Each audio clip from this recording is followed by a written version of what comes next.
So I went to the center, the event center, where David Hogg and Emma Gonzalez and the other ProgRam kids are going to talk. I showed up about 6:30, which was definitely good for me. I was out there in front for about an hour, talking to some really angry NRA people and right-wingers who can't listen to anything without it being a four-letter word. Like, if I ever said regulation, like it was like I just said I wanted to stick my penis in baby Jesus' mouth. Like, it's crazy the way that they react to a word that in and of itself is philosophically empty, because it can mean anything. I mean, what is a regulation? You know, it's effectively a rule. Okay, well, you can have a rule that helps or have a rule that hurts. And so let's hear you out. If somebody says they want to regulate something, okay, well, let's hear it out. Oh, you want a dumb regulation or a regulation you disagree with? Well, then let's have that conversation. But don't, regulation. Regulation. Oh my God. And, oh man, it really pissed people off. There was one guy in the NRA who, wearing an NRA hat, stringy hair, real angry, stringy mustache.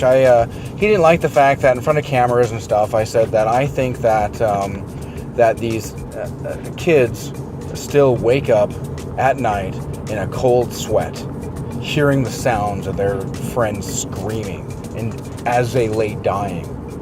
And then here's the Utah gun exchange that chases them around. No, they don't chase, they follow. Dude, fucking semantics, really?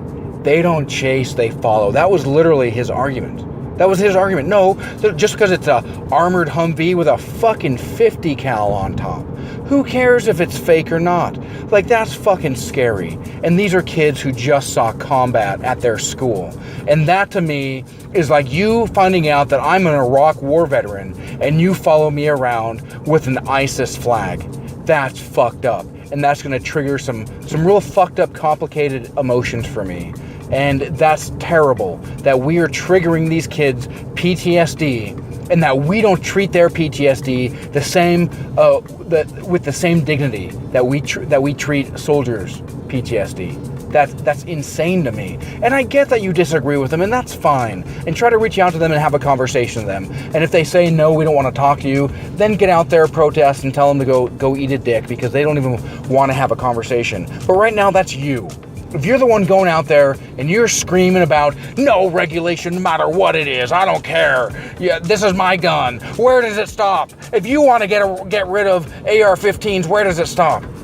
And so I was out there and I told people in front of a camera right in my face, saying, look, I'm a combat vet. I had a military style weapon. AR-15 is not a military style weapon. How the fuck is that not a military style weapon? I didn't say fuck, but I said, look, I had a military style weapon that I had to sign out from a secured arms room. And so I had to go to a secure arms room, sign my signature to take it, to go shoot at the rifle range. And then when I was done, I had to return it. I was not allowed to have my rifle or even a sidearm just going around on post. And yet we use MPs to keep us safe. And the system didn't just come down on us and overwhelm us. Like, oh, you have no gun. And yeah, I guess a little totalitarian in the army, but we still have the same ability to think rationally, like a regular person. And so I don't understand how a soldier who is highly trained, who can be highly responsible with a weapon, is regulated more than a civilian who doesn't know shit about shit, rarely has to go and have any sort of experience shooting that weapon, let alone in combat conditions or with somebody telling you, over your shoulder, whether it be a drill sergeant or a rifle range commander, rifle range sergeant, telling you that how to remain calm. Your rifle always points down range, never pointed down range when somebody also is down range, and really instill a sense of respect and magnitude of what this weapon can do into you. And while I didn't elaborate all that, I did go into how, when I come back, I have to return my weapon, and why is it that I am then regulated more than a civilian who doesn't use a weapon, who doesn't know how to use a weapon. I mean, as I understand, you don't even need to be able to shoot a weapon to get a concealed carry permit. Like, I don't need to be in a situation where a bad guy with a gun comes in and I have to watch my six. I have to watch my back because some dumbass doesn't know how to fire his weapon. He's going to shoot me in the hip, and then I'm incapacitated before I can do anything as a trained soldier, or even I was a combat medic. What if somebody needs help, but then some dillweed shoots me in the leg because he doesn't know how to fire a freaking weapon? And this is insane that we even have this conversation. Yeah, of course I believe in the Second Amendment. It's a goddamn constitutional right. And you know what? As a soldier, I really like the Constitution. And I don't sleep with it, though. I don't wrap my body in it. I don't have a blanket or a towel that or an umbrella that I shade every other idea with under. You know what I mean? And it's crazy, man. It's so crazy that people will use this idea of I'm right no matter what. No matter what you're going to say, I'm right, you're wrong, and that's the way I'm going to react. And I actually had somebody wearing a Golden Knights hat come up to me and tell me, like, dude, I'm really impressed. Like, I've never seen anyone be able to talk to people like that in such an excitable way and be able to keep a cool head. Like, that was really well done. And so yeah, I talked to him, told him thanks, and it was a lot of fun. I enjoy being disruptive, and I make the left mad at me. Well, I make people who mean well and people who don't mean well, who call themselves Democrats, and some who may not fully understand what that means, who do vote Democrat, and I make a lot of them mad at me because I show up as a disruptive force with a flag and a bullhorn, and so I showed up again here with a flag and a bullhorn, and I'm wearing my Our Voice shirt, and I try to have a reasonable conversation. I really talk to some people, and I got a card from a guy from Rat Pack, former Marine, and seems like an interesting guy. He and I agreed that if you're going to have a weapon, you better be highly trained, and we need to have regulation that dictates that, and you shouldn't just have the ability to have a weapon that could take somebody's life fatally, especially if you are not acting responsibly, and just give it to anybody. That just does not make sense. Hell, I can't even just get a jackhammer just because I want. You know, I can't even get dry ice if I'm not of a certain age. Dry ice is regulated. And while I get that dry ice is at 18 and so is a gun, dry ice is at 18 and so is a gun. Like, you cannot do to somebody with dry ice what you can do to them with a gun. And we need to have a serious conversation and not start off with, I'm right and you're wrong. We can say, you know what, I like my ideas. Let's see how well your ideas fit with my ideas. Let's see where the disparity lies. Let's try and flesh that out. And let's, like a Kaizen event, let's make some notes. Let's put Post-it notes all over the damn wall. And let's figure out where our values overlap and where our values do not overlap. And where they overlap, let's express those. Let's table where they do not overlap. And then we can talk about those once we start building some consensus, once we understand that we can start trusting each other, and let's figure out how we can better things for the freaking working class, man. The average person, the everyday man, you know, what Leonard Skinner sang about when they said a simple kind of man. And, you know, let's make sure that that guy's life and that girl's life is the one who's actually being benefited, and not somebody who has a yacht that parks their small yacht inside of their bigger yacht. Like, come on. Like, how does that help the country? By the richest country in the history of the world has the most billionaires, but 60% of the population is a $500 to $1,000 emergency away from bankruptcy. 40 million people make the federal poverty amount or less, which is $24,000 a year. $12.50 an hour. $12.50 an hour. Can you survive off $12.50 an hour? See how hard that is? And then we have parasitic systems built into things like welfare, where if you make a couple dollars more than the cutoff line, then too bad. And then you lose all your benefits, even though the benefits were more than you're getting paid, you lose your benefits because you need to stay impoverished to get them. And there are stupid regulations, or rather, there are regulations that are enacted very stupidly. And we need to have that conversation too.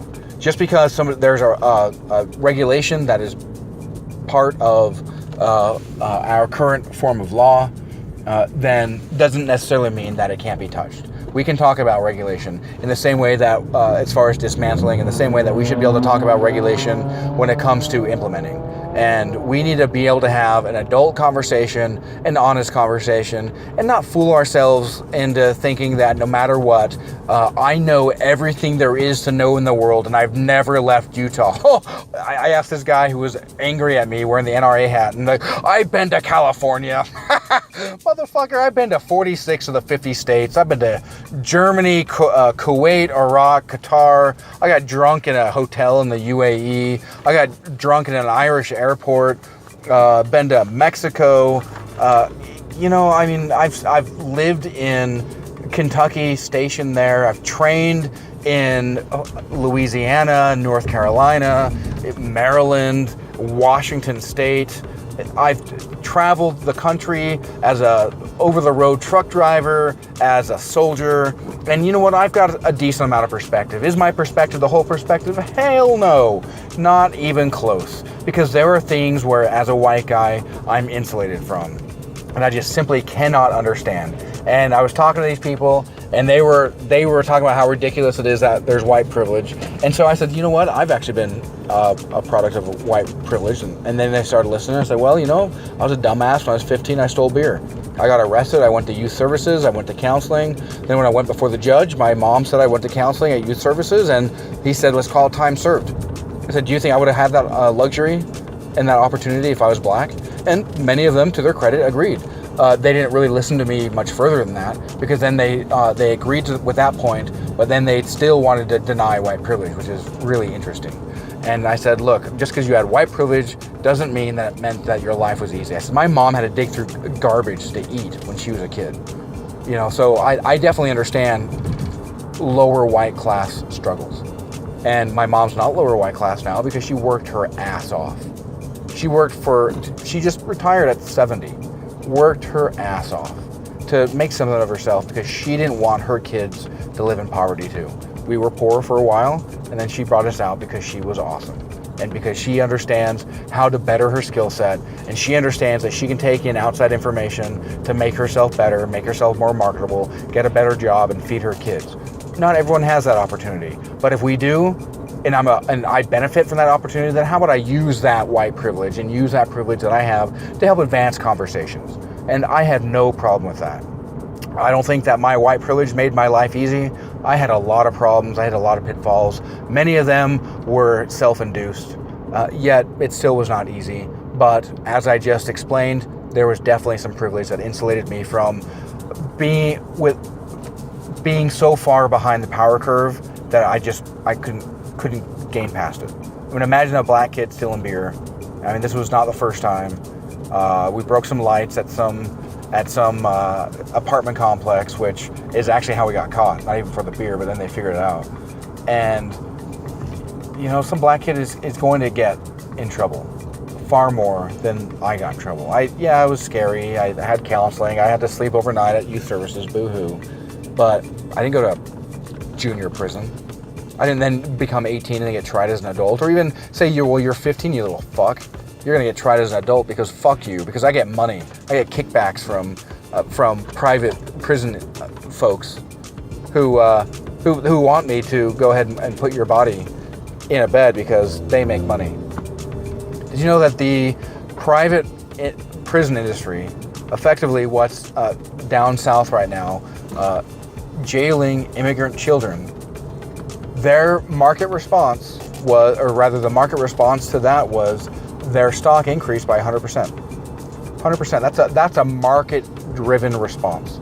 And so the market is not something that you have your hands off, the same way that regulations aren't something that you have your hands off. It needs guidance. It needs to be able to have cogent and intelligent discourse, to be able to tease out certain things, and let's talk. And let's talk about things that are nonsensical. And I get that you have an opinion, but what do you bring to the plate other than I'm an American and I have an opinion? Well, you know what? I've done years and years of research on certain subjects, and chances are I'm more qualified to talk about those subjects. And if you've done the same thing, then you know what, you should be afforded that privilege within that subject matter. Yet if it's not within that subject matter, then who gives a fuck what opinion you have? Maybe it's worth listening to. but who gives a fuck? Like, why do I need to hear your opinion? And it's, yeah, anyway, this rant was basically, hopefully could get some good buy-in from people who start off from, I'm right, white is right, whatever. And hopefully I was able to infiltrate in such a manner, because I showed up with an American flag, a bullhorn, a raptor head. I didn't wear the raptor head much, and I was talking to them.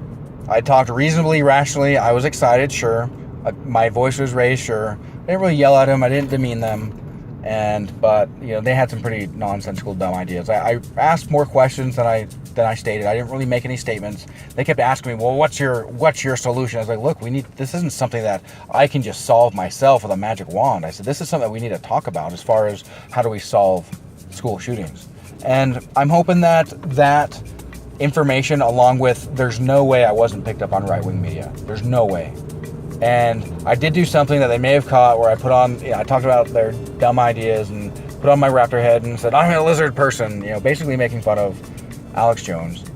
And they may take that, they may post it, I don't know, but I only wore it for a few seconds. So if they do come out and say that some crazy dude in a raptor head was out there for a long time, yes, I was out there for about an hour. I wore the raptor head for about 5 seconds of that hour. I had it in my hands most of the time.